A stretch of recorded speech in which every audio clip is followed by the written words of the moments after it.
This is what we call a cold start, I guess. I was going to do an intro, but we're in the middle of the conversation. Do a cold start. Hi, you. Yeah. Thank you very much for having us on your device. This is the grand experiment, right? People have, in fact, I've been saying for years, do a podcast. People have been saying doing it.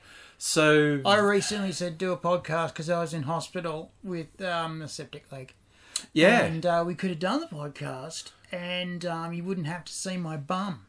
Yeah, except he would show it. I would totally show you my bum and my ulcer on my leg, which was just gross. It was like this big, right? Now I went to my doctor and he said, you're going to the hospital now. I said, oh, can I go home and pack some stuff? No. Can I just throw in, people are going, he's exaggerating. He isn't. I was there and it was black and gross, and how he got out of the hospital without him cutting off his legs, I do not know. You miss the worst case scenario so often. I went into like intensive care again, and they've got a new intensive care, and it's so pretty. And I was going, well, I'm in intensive care, it's not that bad. And they're looking at me like, yes, it is. Yeah. You've got a black wound on your leg. It's 15 centimetres tall and 10 centimetres wide. And the middle of it is black. Yeah. Black goo is coming out of you. That's not a good sign. He had Do you this understand? drain on it when I was in there, and there was this jar of the most gross stuff in the universe coming out of his leg. I'm trying to talk to him, big and visitor, cheer him up, and don't look at the jar of gross stuff that's coming out of his fucking leg. You know, you look at it and go, oh. Yeah, no, not good. You know, sick bag. Not good. And I'm going, no, that's for me. Hey, do you know, I haven't talked to you about this before, but an interesting thing, you had, like, because there's a shared ward in one of our fine public hospitals, only 2 beds, but there was a lady person in the other beds. There was a lady person in the not too distant past. They would not put a lady person and a man person in the same room. No way. But the lady person was in the other bed. Then they moved me. They moved me into another place with 2 old guys, and when my boyfriend came in, these 2 old guys were not happy about that. And then I was there for quite a while, and I talked to them, and they sort of loosened up a bit. And then after like a week or 2, they were going, oh, he's all right. And then my boyfriend had come back, and you know, his conversation is That's a 4-hour conversation. Yeah. I just compacted it down. Yeah. And so they're going, he's all right. Yeah. And they were cool with it after that. But the nice lady person slept mostly. And I apparently slept mostly. And when I was You did sleep heaps, actually. Yeah, when I was in intensive care, I slept a lot. Yeah. Because they were giving me morphine. I am a fan. That's... You want to post it in. You've always said that's how you know it's actually serious, when you're in one time and they say, can we do anything for you? When you ask for morphine and they say yes, that's not a good sign. Well, when I first went in, they looked at it and went, ooh, because they'd gone in on the ambulance, right? So I didn't have to wait outside. I'd gone in on the ambulance because the doctor called one, and they said, ambulance is going to be half an hour, and the doctor made people wait with me, right? I wasn't allowed to be on my own. And I went, oh, that's a bit extreme. And then the ambulance came, and I get in the ambulance, and they're going, whoa. And I go in, and then they go, are you numb anywhere? And I go, oh, yeah, on the left side I'm a bit numb. And they go, right. And then they call up the stroke vehicle, and it's there in like 3 minutes. And I see it turn up because I'm like in the ambulance going, oh, like this tinted windows, it's kind of cool. And this thing comes speeding up the road like, you know, like fucking its ass is on fire. And then like handbrakey, and they all jump out, and then they jump into the ambulance. I'm going, I couldn't imagine you could fit this many people in an ambulance. And this doctor's going, right, do this, do that, do this, do that, do this, do that. And he's going, not happy. but it's not bad. And he like hangs with me for the whole ride in, and then they go, "You're going straight in," and then I go straight in, and then they look at me and they go, "Ooh," and I say, "So gown then?" And I go, "Yes." Yeah, straight in the gown. And so I know how to do gown. Yeah. I'm cool with gown. So they look at it again and they're going, and they said, "Have you had any drugs this morning?" And I go, "Yes, I've had methadone, 160 points." And they go, "Oh, okay, that's a lot. So we're going to have to go over that because you're in pain, right?" And I go, "Yeah, significantly." And they go, "Righto, we're going to have to go over that." And so they come and they crack 2 vials of morphine. And I'm going, Jesus. And I go, bang, bang. And I'm going, okay, Life's better. Wow. Yeah. They usually don't do that. And then, that's nice. And then next thing I wake up in intensive care. Yeah. And I go, oh, my GP's going to get such this shits with me. Because I went in there 5 times and he said, dude, let's not go for the record. Okay? You're the second. You've walked out of intensive care 5 times. That's enough. Yeah. You don't need to do that anymore because usually people don't walk out of intensive there's normally care. a limit. It's like once is bad, twice is very bad. But usually if someone keeps ending up in intensive care, they don't walk out of it one time. They die, right? Yeah. Usually if you do it sort of regularly, it's end. It's the curtains. And so I said, yeah, okay, I'm not going to go for the record. And then I went back in and he's gone, okay, that's the record. Look, you don't have to prove anything anymore. And I've gone back in again. It's gone back in. And you're going back in again in a couple of weeks, aren't you? Yeah, I'm going back in, but it's not in... Oh, it's kind of intensive. I bet you end up in intensive. Probably. What they're going to do is, because I'm epileptic and therefore not allowed to drive, apparently if you have a fit driving, they don't like it. Yeah, bad. Yeah, the whole Whatever. losing consciousness and steering into oncoming traffic. Frowned upon. Whatever. Frowned upon. I don't get it. And so what they're going to do is in a 2-week span, they're going to make me have as many fits and seizures as they can. What you told me this before, and I never understood why. Are they doing this just to fuck with you, or Well, that's part of it. What will they learn from it? Okay, so what they're going to learn is they're going to learn what type of epilepsy I have. They're going to learn the severity of the epilepsy. Okay. They're going to learn the waveform. I will quickly go through the waveform. Right, your brain. Epilepsy 101, people. Your brain actually is chaotic. All of the synapses and nerves are going off. It looks random. It's not, but it looks random when they scan you. And what they know now is that as your synapses go off, the pattern of charges that's going off in your head makes a pattern, makes a shape between them. And that is mind. And they've worked out now that the way to work out what's going on in mind is going to take computers that are very, very big. And they think in the future that they will actually get there. They think actually that they'll work out the patterns to do that. But that's in the future. Yeah. So what happens in epilepsy and a seizure fit is all of the brain electricity lines up.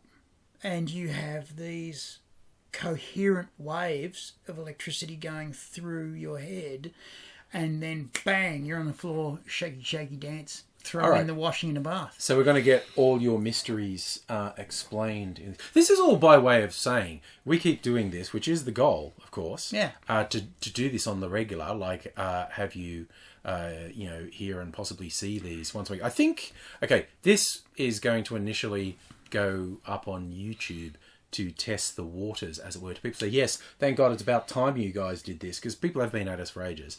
And so we do more. It's by way of saying some of them might be from a hospital bed. They might be with me in a gown. Yeah. And I might be in various states of consciousness.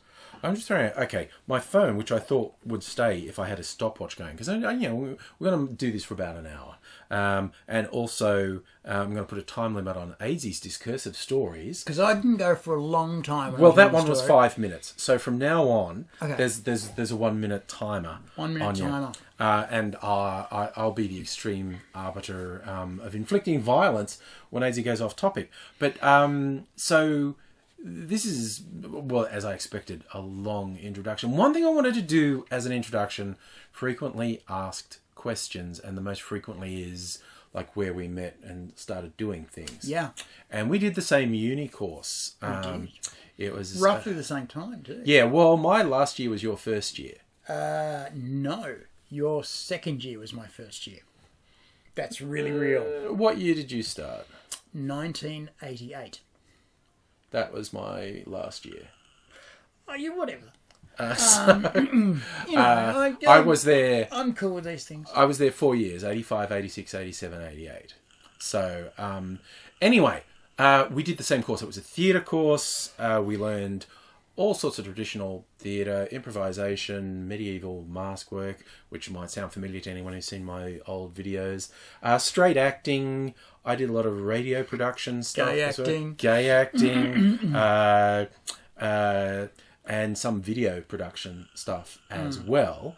And radio. Yes. Did a lot of radio. Which is why I can talk non-stop for a really long time. Same. Yeah. You even did it for longer than me. I was there for 4 years, and we had a college community FM station, and a lot of people who'd get into it would do one show a week, which was like between 1 and 2 hours, depending when you're on air. I used to stay in the holidays when everyone was gone, so I'd end up doing 20 hours a week of radio. I used to stay in the holidays too, because when you're a theatre student, they used to use the holidays for rehearsal. Yes. So you were there. You didn't have Christmas. You didn't have winter. You were there because it was a wonderful opportunity to get stuff done while everyone was away. Yeah. So no one would see your rehearsal. And you could range all about and make props, and you could, move stuff into the theatre and no one would see it. And then they'd come back from holiday, then they'd see it all, and it was, spectacular. And I was like, nah, it's all just done with sticky tape and wire. Plus, I don't know about you, but any excuse to not go back to my hometown was one to be latched onto. Yep, so, there was that. Bit of that. Anyway, we did the same course. And then didn't see each other for 20 years. Yeah. 10 years. 10 years? 20 years? I don't know. It was a long time. Somewhere in between. 20 years. No, it was 20 years. Yeah, it's 20 years. 20 years. And then this man had a career as a stand-up comedian and writer of comedy. And then a director of comedy. Yep. And I was directing a show. Yeah. And then he comes up to see another show. And they were in like adjacent rooms. And he went, I know you. And, dude, yeah, you go. Yeah, and then I ended up introducing him to YouTube. And the rest, as they say, is history. You want to know more about AIDzee, you search AIDzee Code Grey on YouTube. And you will find me naked. Yeah, actually, full frontal. Never been taken down by YouTube. So, well, it was sort of it was contextual. Yeah, it was showing off your surgical stuff. Yeah. And even I don't even know, because YouTube's changed how links and stuff work anymore. I don't even know if the choose your own adventure aspect of that video works anymore. Because what we did, we said there's nudity coming up, and if you don't want to see it, you don't have to. In the show we actually said nudity picture, like cartoon picture, and then we had pretty cat juggling balls of wool. Yeah, a fabulous prop that had been built of a cat juggling balls of wool. And YouTube, we took it one step further and actually said, there's 3 different videos now. You can continue to watch the AIDzee full frontal having surgical scars pointed out, or you can get the same audio with the cartoon of nude AIDzee and the surgical, or if even that's too much, you get the audio and just the visual of this neat prop that was a cat juggling balls of wool. But we had to take that home every night, because the second night we were there, the sound and lights woman found someone trying to steal it. Because it's so cool. Because it was so cool. So we had to actually take it home every night, that prop, because people were trying to pinch it. So if you look up AIDzee Code Grey, you will not only get to see the whole show, but a bunch of rehearsal stuff, behind the scenes stuff. You know, like your opening night one where your co-star in the show, the Good Reverend Doctor, is drawing on your naked body and totally not sus to sort of go into the dressing room and naked guys has got another guy drawing like lines on me, because we had a big poster with what the diseases were and pointy lines, and they actually came on my body. Yeah. So, incidentally, and then again, a little bit of trivia, that's one of 5 channels I've uploaded content to on YouTube. See if you can find them all. They're fun. It's a fun adventure to look. The only active one at the moment is the main AngryAussie channel, but I had one called Less AngryAussie, which, as the name suggests, I was less angry on. There's the AIDzee Code Grey channel, the Ask Mistress M channel, and one I'd forgotten about till it popped up in my feed again recently, the AngryAussie Blog TV channel, and it has some odd. It's only got a couple dozen videos. And I actually bring this up because I just remembered as we record this, it's my 13th anniversary of uploading a video onto YouTube. My YouTube channel is a teenager. Wow. It'll probably start getting really difficult and moody now, and telling me I'm not its real dad. And and I didn't ask to be born. So expect some hair growing in strange places on the channel. Just real odd stuff probably for the next couple years till it settles does its down. own washing, needs to run occasionally. Exactly. So weird stuff will probably happen, but so that's over that time. I think I've never bothered to really count, but there's probably about 3,000 videos. I know there's 2,500 on the main channel. People say, what's it like doing it for that long? I said, well, if you went back in time and just before I started said, you're going to do this for, well, now we're up to 13 years, and you're going to upload 3,000 pieces of unique content, I would never start, because that's terrifying. It's just too much. That concept is terrifying. It's just too much. So I wouldn't do it. And if I'd have got told for like eight years that in between being in hospital you were going to do that too, I would have gone, I'm not going to be in hospital that long. I'm not going to have these many pills to take in the morning. Remember when you were young, right? And you saw the old people taking all these pills, and I saw that, and I was going, I'm never going to be that guy. I am that guy. Yeah. And I take 25 tablets a day. And those are all prescription, not all like prescription, not the old like days, the old days when there I was was several hundred non-prescription. Several hundred, yes. Yeah. And it was several hundred. I know, it really was. People always think it's exaggerating. Like, why did Nurofen Plus get banned in Australia? Surely, solely and wholly because of him. Hey. When they talked about the numbers of it that were being consumed in Australia, I was thinking, I think that's just AIDzee. Oh, that's the other thing I wanted to introduce. That's another frequently asked question. Number 1 is, how did we meet and all that shenanigans. Yeah. 2 is, why are you self-called AIDzee? Because that sounds a bit weird. It's because we came of age in the AIDS epidemic. The first real sort of is killing everyone. It was the no top one knew anything. Yeah. It was a very terrifying time, actually. Yeah. When you got HIV, you immediately got AIDS, and then you died. 4 months later, you were dead. Yeah, and another side effect of it, the real victims here was anyone named Adrian. You couldn't help but people started calling you AIDS, right? Unless you took ownership of it and said, "Call me AIDzee." Well, yeah, and people called me AIDS, and then it eventually became AIDzee. And then I started to spell it a different way. Yeah. Just with because, a Z. Yeah, with a Z. Just because it was easier to find. Because computers were starting to be a thing. Yeah. At the end of the 80s and the middle of the 90s, you had the web coming. And I thought in the beginning of the 90s with the message boards, that was all the information in the world. Yes. And then the web took off, and I realised that wasn't all the information in the world, and there was a lot of information in the world, and if you wanted to search it, you had to have a descriptor or a different thing in the database. A unique identifier. And so I put a Z in there, and it was easier to find the stuff I was supposedly doing, because at the time, remember, I was a stand-up, and I needed to follow my own publicity and my own reviews and stuff like that to navigate my course through the thing. Because bad reviews will teach you, and good reviews you put on your poster. Yes. And so, yeah, that's where the Z came from. And so that's why AIDzee happened. And, that's my professional name. And Edmondson did the same thing. Adrian Edmondson came to fame in the Young Ones and later through the other stuff with Rick Mail, Bottom, etc.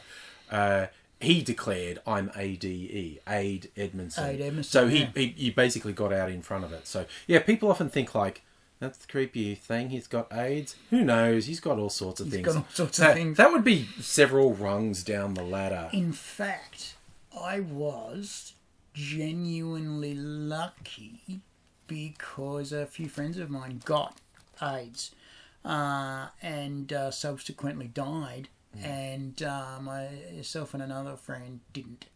And we just threw the dice. Yeah, which is the way of things, really. Yeah. These 5 guys were, off and on together. Because everything was very secretive back then. I mean, you got to understand, back then, poofter bashing was a national sport. Oh, good God. You know how weird and ignorant people are of things that you know to be a simple truth? I was talking about these numbnuts going about they want a straight pride parade and how sad and fuck they are. I go, well, I'll tell you what, I'll support your pride parade when you go out, it turns into a riot because the cops hate you and the cops beat you and drag you off into the back of paddy vans and rape you and whatnot. And I had this one right-wing fuckhead go, oh, you people are so delusional. Cops raping people. Oh, that never happens. It's like, oh my God, the ignorance of some people. I'm afraid. I remember when we were young in the 80s, if you got shot or stabbed, you didn't call an ambulance because they would call the cops. And what you had to do was you had to get to the hospital on your own, and you had to insist to see a doctor first. So if you saw a doctor first, then they're bound by patient privilege and they can't tell anything about you. So sometimes even the nurses were good about that, and they'd go, they tend to be better than doctors. I'll go and get you a doctor. And they'd bugger off and get you a doctor, and then you go, and they go, what's wrong with you? I've slightly been shot. I also feel like I'd throw in here, because a lot of Australians will be going, what do you mean stabbed or shot? He's from Canberra. From Canberra. And people outside of Canberra don't fucking realise. It's probably a little bit calmer now. Oh, it's a lot better now. But 70s, 80s, 90s Canberra was pretty fucked up. In the suburbs daytime, of Canberra. It was beautiful. Yeah. It was actually beautiful and sculpted and gorgeous in the night time. Oh, no. Different story. No. Back in those days, you went out with a flick knife, and that was just being properly dressed. Yeah.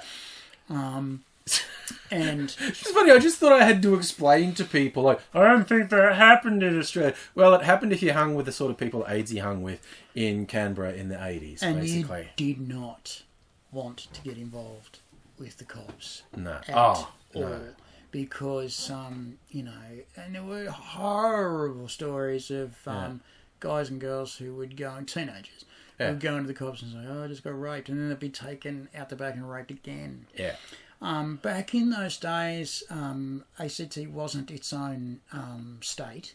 It was a territory of the federal government, and so we had the federal cops were our beat cops, and those guys were the federal cops that the federal cops didn't want.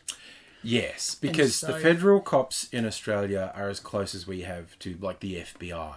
Right. That they have the same sort of jurisprudence as the FBI. They investigate things on a national scale, and they get involved in political things. Each state has an independent state police force. Not as weird and complicated as the US with fucking sheriffs and counties. And counties. And not like that. The weird whole fucking shit. State as a state police force, and then when it's an interstate crime, or it's a big crime, or it's a political crime, like terrorism, say, the feds get involved. And so the ACT police were just the bad feds. Yeah, the ones the other way. And you want to the good feds. Actually, that brings me to something that's just happened in Australia. The federal police raiding journalists. Little bit of trivia. Australia is the only Western democracy that doesn't have some legal concept of freedom of speech enshrined in law or in the Constitution. Absolutely not. Now, generally, this is why a lot of people are a bit either ignorant or glib about this. Like all Western democracies, there's essentially three arms of government. Right. There's the actual government ministers and shit. They're the lower house. Executive. And we don't have a presidential system, but the thing is, courts are a wing of government. Yeah.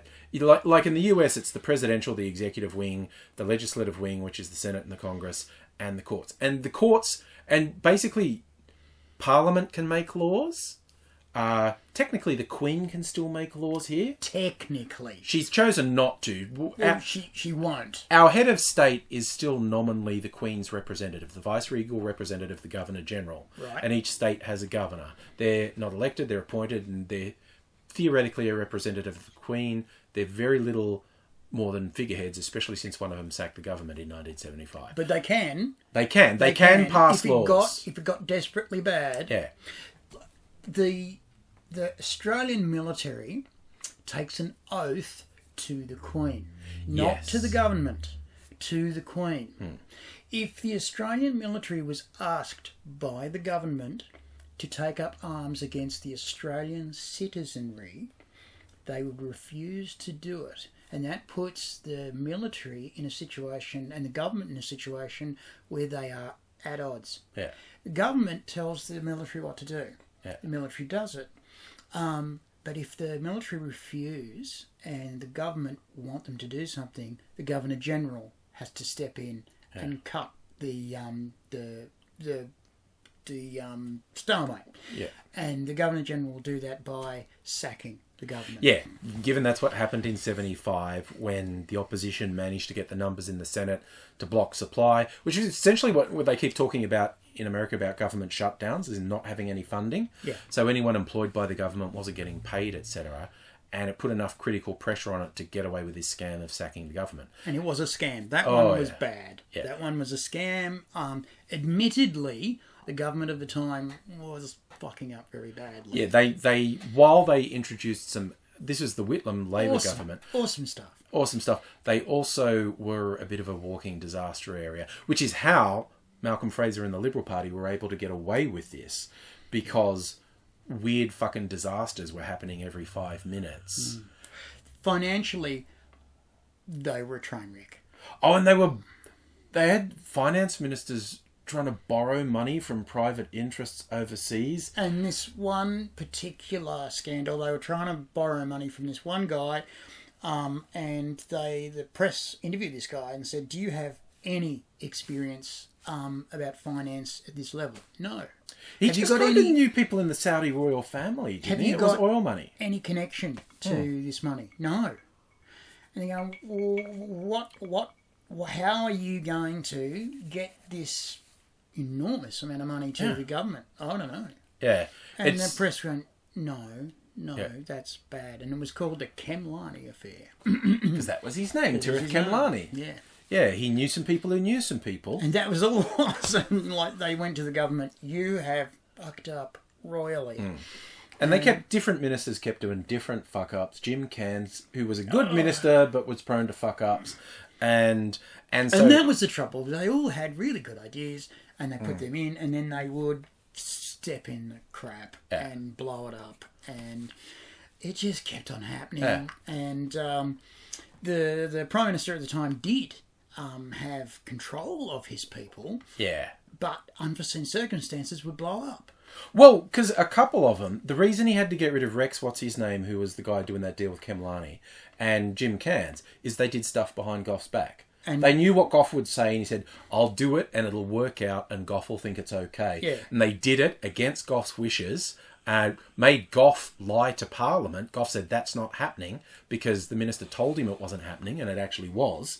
And when Gough found out, you dickhead, you made me mislead Parliament, I don't have a choice, you're fucking gone. You're fired. That's it. And anyway, so that's a brief, weird bit about Australia's constitution. But what that came from is saying judges can make laws. Well, judges can blow up laws. Yeah, they can actually create new legal precedents, or they can say, you know what, although the law kind of says that in the basis of this trial, I'm setting a new standard that says no. We interpret this law as this. So while we don't have enshrined free speech, several High Court judges have said there's an expectation of a reasonable level of free speech in Australia. And our governments, to be fair, all say there is an expectation of free speech, and this is a privilege that we take care of. And they do. They really do. They're really good about it. Unless they're John Howard. Unless... Who wanted to introduce thought crime laws in the 90s. Literally wanted to make sedition laws that said you don't have to be engaged in a criminal act. You don't have to be inciting someone else to perform a criminal act. You don't have to be funding a criminal act. You just have to say shit that we don't like. Basically, if you said the government's fucked, what the government's doing under the name of anti-terrorism is fucked, they go, well, you're on the terrorist side. And this is the party of free speech and small government. The Conservatives, they do this all the fucking time.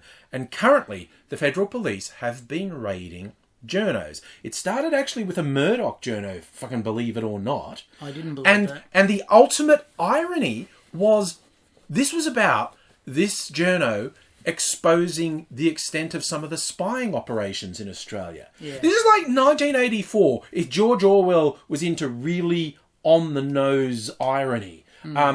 Orwell was a better writer than that. He wouldn't have written journalist writes about spying and then gets raided by the cops. Because that's just so fucked. Yeah. So that happened, and it was like, oh, goodness me, that's a bit of a worry. And so you had some of the Conservatives go, oh, it's a bit of a worry. And then, in force, the feds raided not a journalist, but the actual head office of the ABC, our national broadcaster, and spent hours going through all these files. Hilariously, the head of news was there, because a bunch of ABC people stayed to observe, and the head of news was live tweeting it. He's going, feds are here, blah. And after half an hour or an hour, he goes, I think they just worked out I'm live tweeting this. Yeah. And they didn't care. They let him keep doing it. He's just going, oh, no, and there's things like, fuck me, you look at this bloody warrant. It says the cops have the power to seize, which you would expect, delete, which is pretty fucking heavy-handed. That's a bit far. But you'd kind of expect, or alter any content that the ABC had. The cops can fucking change the news if they want to. If they want to, they can go, no, we don't like that. And Jesus. you should read this, and you'll read this now. Yeah. And okay, and there's the whole thing. To be fair, the ABC went, no. Yeah. And they didn't, the cops. But there's this whole thing about, oh, you've got to trust that they're not going to abuse it. No. And it's like, what the fuck? Oh, and real topper after these two outrageous things. And again, I don't get people who can't read a room. Like, you might be a prick, you might be a fascist, you might be an authoritarian, you might just be a con artist, but read the fucking room and time your statements right. So after these two raids on journos this week, a day or two later, the AFB said, oh, we're no longer investigating this leak that happened in the lead up to the election. Yeah. That everyone knows the fucking government leaked because it was one of their talking points about the Medivac operations from our fucking prison camps for desperate refugees where we torture them. And people were saying, you've got to Medivac them out because they're fucking dying. And the government leaked secret information to their pets in the media. And then Labor said, that's actually state secrets. And so there's an investigation. And the AFP said, oh, we're not going to investigate that anymore because we'll never know who did. Everyone knows who did. Everyone knows. Everyone knows it was the government who did it. And it was in the lead up to an election, right? Think this through. In the lead up to an election, they've gone and pointed to the other guys and said, ooh, What's happened there? The other guys, the opposition, have gone, well, you did it, Yeah. and it was a state secret, and you did it. And then the Australian Federal Police are instructed To investigate. this, and they've gone, okay. So they've done what they do. For a couple months. And they're basically rolling their eyes and going, there's nothing here. And their warrant, as given by the government's gone, do anything you want. And to be fair, right, the AFP went, no. And the ABC went, no. And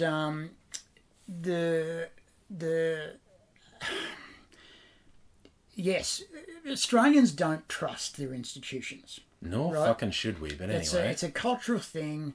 You'll remember when the financial crisis hit in 2008. Basically, it was because, in the broad scheme of things, banks didn't have any cash money in their reserve.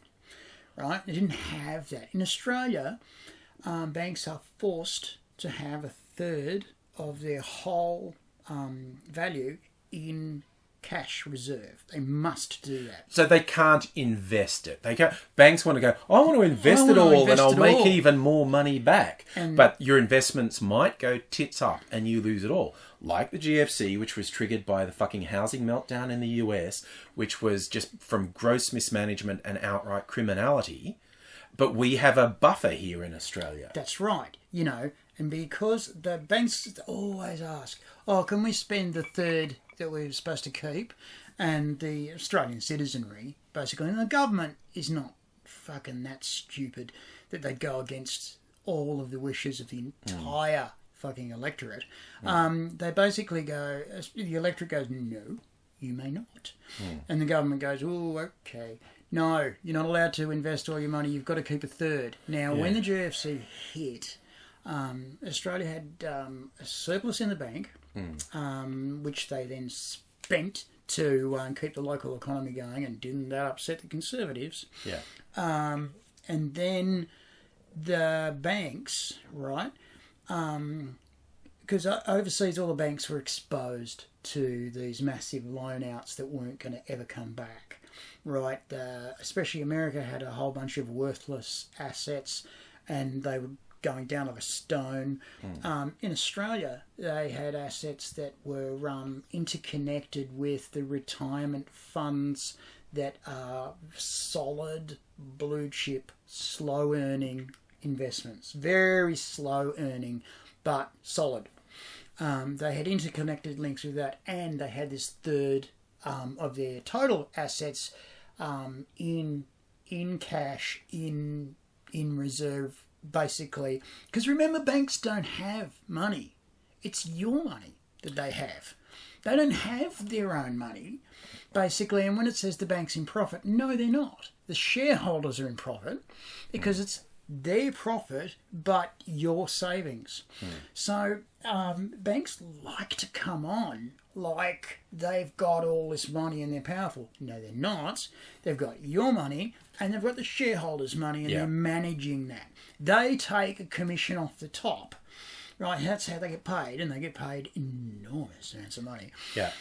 So then the GFC hits, the banks have got this reserve, they're not as exposed, and then all of a sudden, overseas, there's all of this bloody cheap banks, and the Australians bought all these cheap banks, and then they got told to sell them. Which was, upsetting for them. And on the bright side, we've now got a government who's spread the lie that they know how to manage the economy, and we're about to go tits up, and they will throw us to the fucking wolves. Labor spent on infrastructure spending to keep people employed, to keep the economy ticking over, and that upset Conservatives. Oh, you spent all that? Whenever they say, like, Labor, just spend. Yeah, they spend on infrastructure, on health, on housing, on education. The Liberal Party blows money on billions of dollars on tax lurks for people who don't need it. And the way they got that surplus, right, because that's what they scream about, is we got surplus and we spent it. The way they got that surplus was they stopped maintaining everything. Roads, schools, hospitals, bridges, shit like that. They just stopped spending on Yeah. maintenance. They just stopped. Trains in his country were rolling over rails that had no firm footing and were basically buckling because they weren't being maintained. And the rail actually eventually screamed, if you don't spend some money on maintenance, you're going to have to redo about 20% of the rail infrastructure in the country, and it's going to cost you a bomb. So you just put in money now and it won't cost you that much later. And begrudgingly and dragged to the piggy bank, this government back then said, well, okay, you can have some, but not all of it. And so they spent some, and they the next government got in, fixed it right up, going, it's about to go tits up. Why is rail so important in Australia? It's how we get our freight back and forth. Over very long distances, because we're a stupidly large country. We're a massively large company. Big bits of nothing, and you have to move stuff across the big bits of nothing. And the stuff we've got to move is basically food. And from where it's produced to where it's needed. To where it's got to go on a ship. So where it's made is in Western Australia. There's like lots of wheat and grain and barley and stuff there. And then they've got to put it on trains, and then they've got to drag it across the other side of the country and put it on big friggin' ships. And the ships have coal, iron, ore and wheat on them. And then they bugger off, and then they come back with cars. And that's how it goes. Yeah. But you need rail to do that. And if you don't have a rail, then you've got to put it on a ship locally and then take it around and then take it off again, and that costs a fortune. Yeah, and some people are going to be saying, you can put it on trucks. You can put some of it on trucks. We do not have enough roads or enough trucks to ship everything by trucks. We don't have enough trucks to take the harvest every year. This is just not enough. And the highways would fall, if there were enough trucks to do it, the highways would fall apart under the strain of it, quite simply. But hey, I mentioned about reading the room, like the feds don't seem to be able to read the room too. At the same time, they're raiding journalists saying they're not going to investigate something that is obviously the fucking government. Like, they could have just kept that secret for a couple of weeks, honestly. You know, how do we know that they're not investigating something? They could have just stopped investigating, and then a month later, if someone asked them, said, yeah, no, we're not investigating. But just to actually say it, I don't know if they thought it was a distraction, but it was super weird. Just, again, not reading the room. I want to read you this one. This is the thing I found during the week for someone who can't read the room. This is the news website Gizmodo. Publishes a correction. It's not Gizmodo who can't read the room, by the way. It's the people they're publishing the correction for. They said, look, Gizmodo originally stated that the drug company Mallinckrodt, which sounds like a Dungeons and Dragons villain, quite honestly. With big claws. Yeah. And they're an undead. A Mallinckrodt. And they come out as a mist and then form. Yeah, something like that. Anyway, so we originally stated that the drug company Mallinckrodt had jacked up the price of an anti-seizure medication. Fun for you. Yogurt. They jacked up the price of an anti-seizure medication from $40 in 2000 to over $40,000 today. A spokesperson for Mallinckrodt emailed to request a correction that the drug actually costs $38,892. That makes it better, doesn't it? That's like not reading the room. At that point, when you've been outed for what should be an absolutely criminal level of price gouging, shut the fuck up and hope it goes away. Don't go, it's not 40,000, it's slightly under 39,000. What are you doing? From $40. When the price of production will have gone down in that time. And it's like just this criminal enterprise. They don't read the fucking room. And, you know,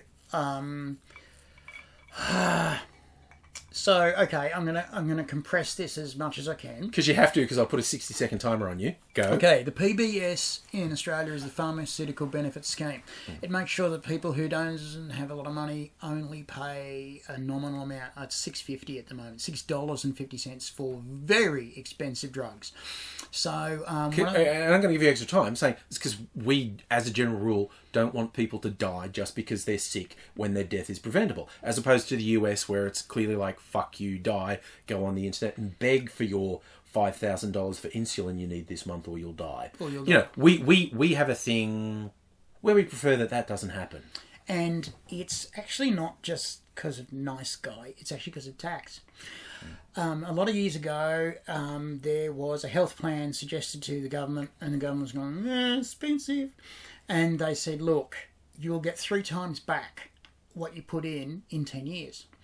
And so they went, okay. And they put this national healthcare in place. And everybody was covered by it. And then in 3 years, they got 10 times back. Because what happens is that if you don't have a sick population, they all go out and work. Yeah. If they go out and work, they pay tax. Yeah. And we now cannot afford to take out our national health care, because if we did, we're artificially higher in our GDP, because our population is way healthy. Yeah. And now they're all in the news now. They're going after chronic disease. Back in the old days, they were talking about preventable disease and acute disease, and they've now pretty much wiped that out, because essentially you can go to any public hospital that you like and they will absolutely fix you up. Little treat, even if you're a foreigner. They basically have a standard. I remember one story from a couple of years ago. It's like a German tourist who had a bad run of luck, broke his leg in the outback, trying to drive to safety, and drove his car through a creek where it stalled. And then he sat on the roof of the car for the night, and the car was basically surrounded by crocodiles all night. Someone found him in the morning. He thought he was going to lose his leg because the fucking brake was getting gangrenous. It was really bad. And and also somehow his eye got fucked up, like he got hit in the head with some. Anyway, he was fucked up. And the doctors treated him. And, they helicoptered him a long way. Yeah, and he was like, "Oh my god, I'm going to be broke," and they're I'm going to lose my father's house. I'm going to lose my grandfather's house. We're not actually going to charge you. We just would have felt like dicks if we didn't treat you. Yeah. So. You know, and here in Australia, if you keel over on the side of the road, they will scrape you up, push you in an ambulance, and take you to hospital and fix your shit up. At the end of it, you can't speak English and you're a tourist, and they go, okay, well, here's the bill. Yeah. If you can pay it, do. If you can't, Yeah. There's a famous case of a criminal who shot his girlfriend, and then he shot a local guy and a tourist who basically tried to intercede and tried to save this woman, and they did. And this Dutch guy got shot, quite famous, a young guy, and they put him straight in hospital, and they fixed him, and he's basically asked her, how much is that? And they said, dude, you're all over the news. If we charged you, we'd look like dicks. Yeah. And they didn't. And they sent him home, and it was all good. Basically, so we have this national health scheme, right?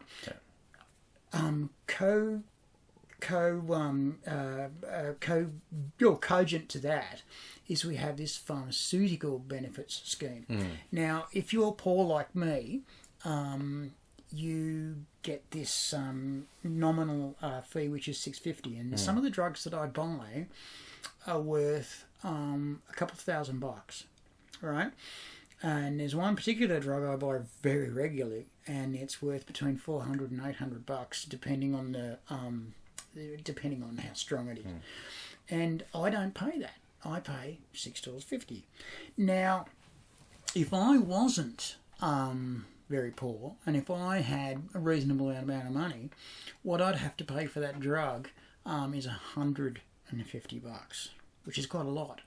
But it's not $800. And so what happens there is every year the drug companies come in and they say, we've got these new drugs and it's worth $3,000. And the Australian government goes, no, it's actually worth $200. The drug companies go, better. And what the Australian government says is, look, no one's going to go away crying. You're going to do volume at this price, and you're going to get what you were going to get, right? You're going to do volume, you'll be fine. And we're going to make sure that you don't get screwed.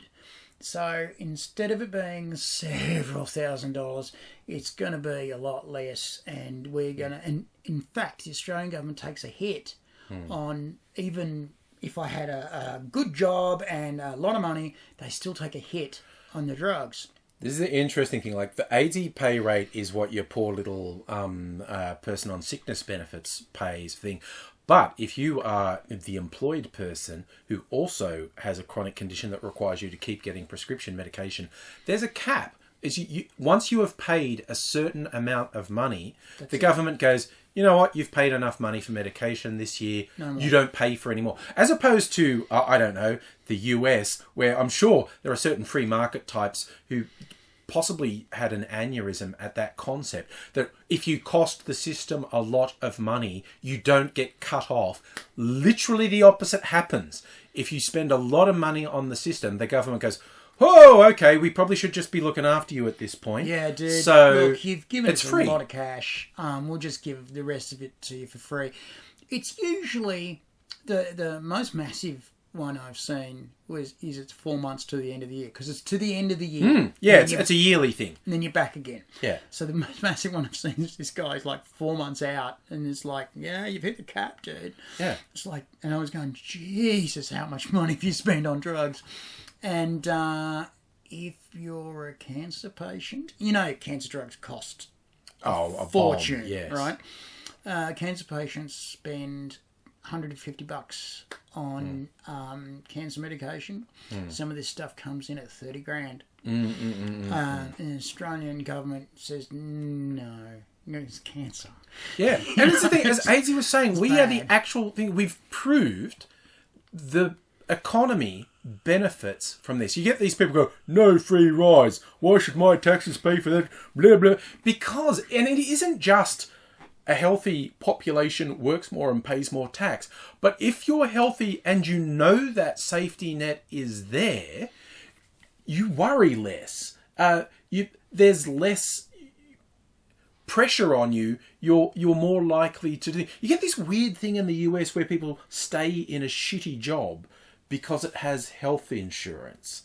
That literally never happens. Your employer doesn't pay your health insurance. There's the government health insurance, and you can, if you're paranoid like me, you get private health insurance on top of that, because there's been some chronic illness in your family, and you go, oh, fuck me. If that hits, yeah, I want to be.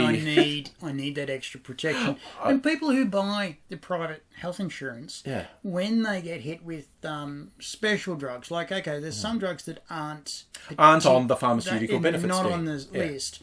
And they might get hit with like $800 for this drug, because again, the government says there's a limit to what you can actually charge.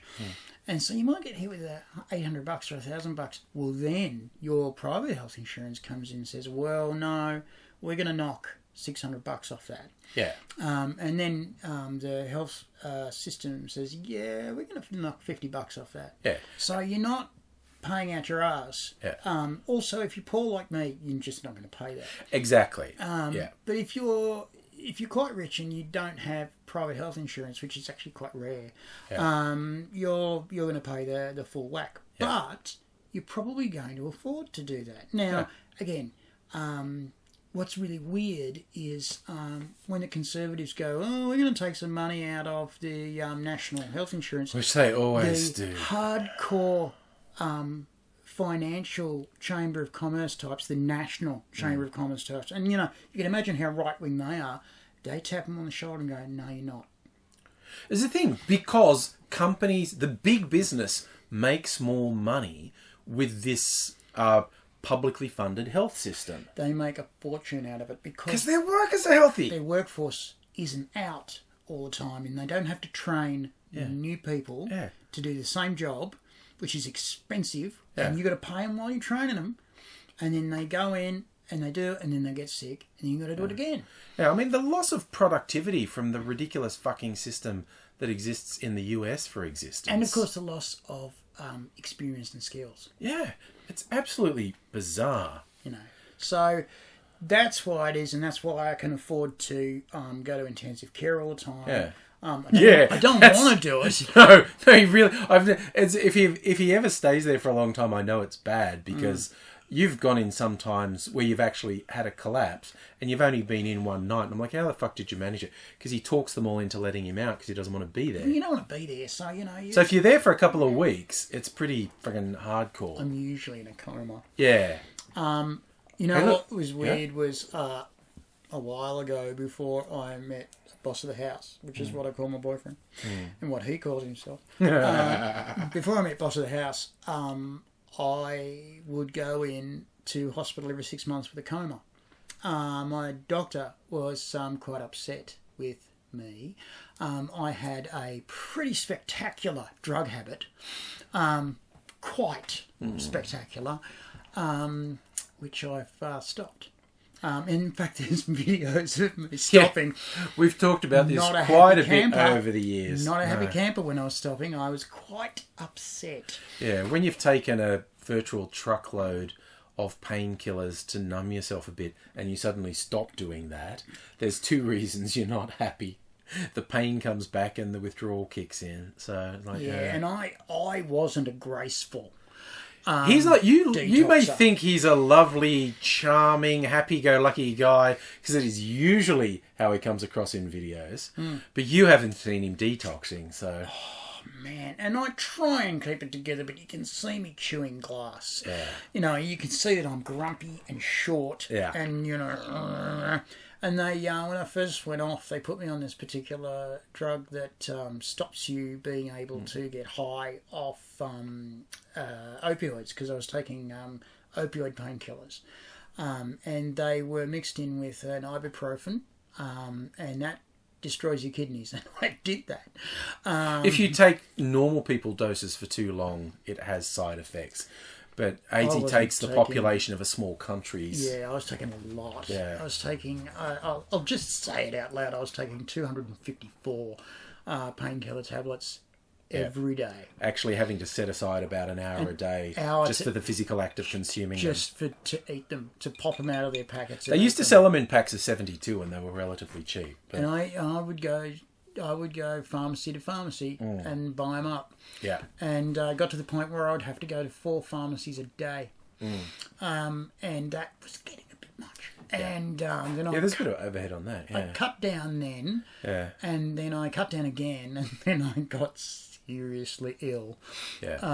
And then I came out of that, and then I had cut down, but I was still consuming a shitload of codeine. Yeah.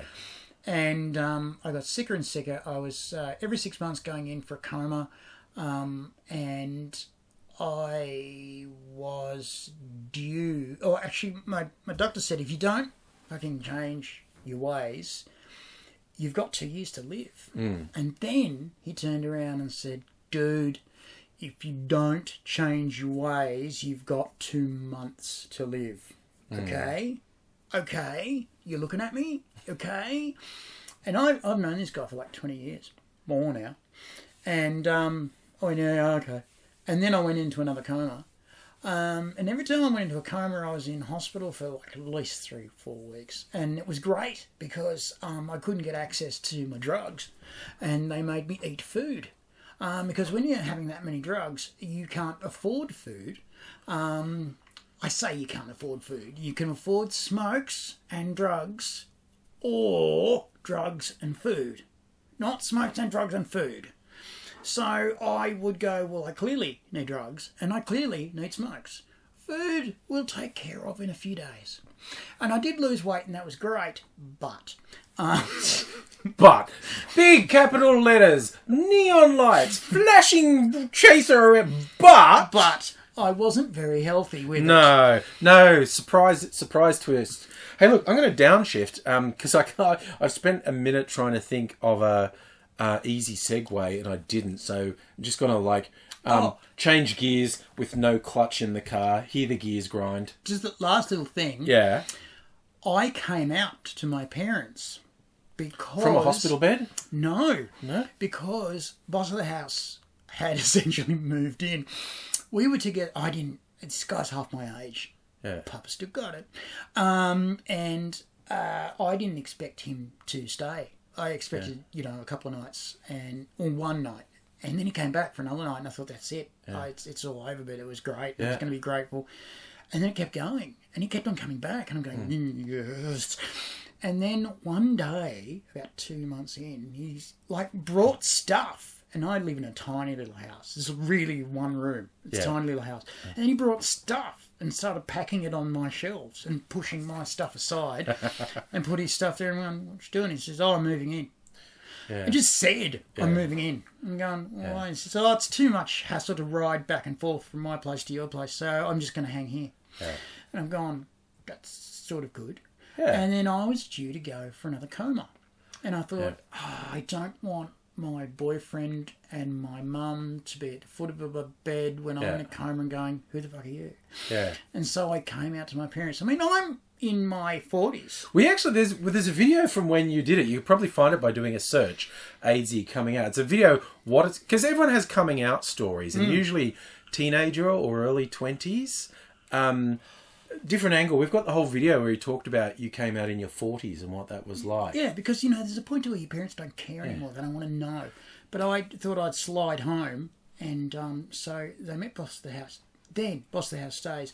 Then my doctor says, listen, when I said 2 years, I meant 2 months. When I said 2 months, I meant 2 days. Yeah. We thought you were just going to die. Yeah, so did I. Me in the hospital just thought you were going to fucking kill and die because you were that unhealthy. I used to have to tell him, you have to text me every couple of days because seriously, if it goes a week from not hearing from you, I think you're dead and no one's found your body yet. I'm not joking. And I think you're dead. I'd go, yeah. And then I'd get a text from Angry going, what are you doing? Oh, I'm just doing stuff. Oh, okay. Yeah. And I go, that was weird. And no, not weird because I was really dying. Yeah. Then boss of the house moves in and goes, and he meets my folks. My folks fly to Melbourne when they never do. They always train it to Melbourne. They fly to Melbourne to meet boss of the house. And they go, so what do you think of our lad? And because at this point I've already come out to them on Skype. Yeah. On Skype. It's modern problems demand modern solutions. Modern solutions. So they say, what do you think of our boy? And he just straight out to my mum goes, well, the smoking's got to go and the drugs have got to become a thing of the past. And my mum goes, shit, I like him already. One. Yeah. 18 months later, that comes true. And my folks think boss of the house peas ginger ale and farts rainbows. They think he's awesome. When they ring me, they go, how's boss of the house? I go, you rang me. Yeah, but you've clearly answered the phone, so you're fine. How's boss of the house? Yeah. My doctor has gone, I have all of the numbers here. Since boss of the house has become part of your world, you've improved like 3,000%. You're actually at a point now where I can predict you're probably going to live for a couple of years more. And he said, I have all of the physical data here saying boss of the house is the best thing that's happened to you in 10, 15 years of your health. So keep him around. Yeah. Latest news I found out is last time boss of the house was at my doctor's on his own, my doctor said to him, you're no longer to listen to AIDzee about AIDzee's health. You are to make the decisions about AIDzee's health. If AIDzee says everything's fine, you make your own mind up. And he's called an ambulance like 3 times since then. Yeah. And I went, oh, okay, fine. That's good, I guess. Whatever.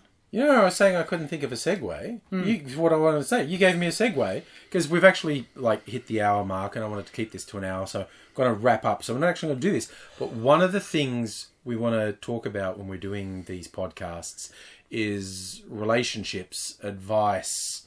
As you're saying, AIDzee's guide, how to pick up chicks. How to pick up chicks. Which sounds crass, but it's really about how to be the sort of person, male or female, straight, gay, bi, trans. All of the initials.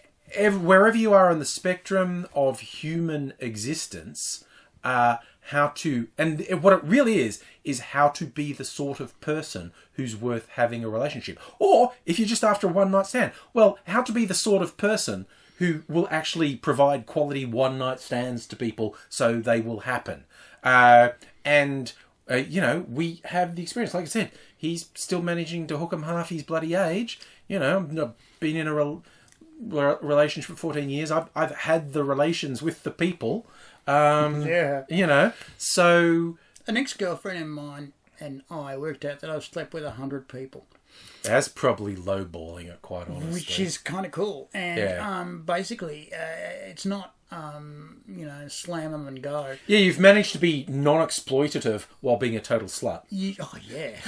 Total slut. And the idea is that you're sharing yourself with another person and they're sharing themselves with you. And there's ways to do that. And there are protocols you can put in place with yourself. It's, respecting them and respecting you, and everything will be sweet. What we want to give you is answers, not like those terrifying toxic corners of the internet that just turn into festering hate pits.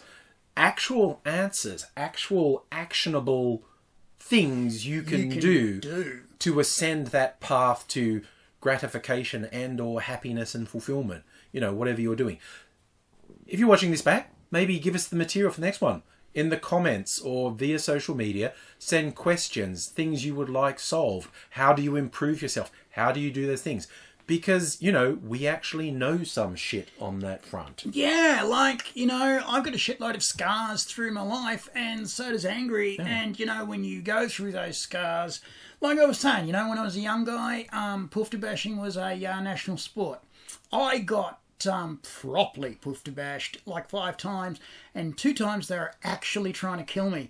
So, all kinds of experiences. Weirdly, I have almost been poofter bashed like 3 or 4 times, and I'm not actually a poofter. That's how it is in the culture here. Yeah, if they don't it's like a the lot look better of it. now. It's a lot better now. It's not perfect. No, still things to work on. But it's not the same as it was back in the scary years. Yeah, as recently as the 90s was pretty bad. It was pretty bad. 80s was way worse. 70s was just a death sentence. But yeah. But hey, so we know things. We can share them with you. Ask us, about anything. Literally, you can ask us anything, because we'd love to have a bit more material. This has been our pilot. And as I suspected, we did it absolutely effortlessly. One of the reasons I haven't done a podcast sooner? What's that? Because my ego's not that out of control. I literally thought, do I have anything to say? Clearly, I can't shut up once I start. Same. So the floodgates are opened now. Yeah. So we will be back. Yeah. This one may only ever be on YouTube, or we may work out the technical ins and outs of putting it onto the audio platforms, so you can listen to it on the go, as it were. But we'll definitely be doing more of these. Like, we'll just sit down, podcast talks, and we're certainly open to you all giving us some material. But this has been a pretty solid start. Yeah. Yeah. So we'll sign off for now. And hope you enjoyed that. And we'll be doing it again soon. See ya. See ya. Thanks.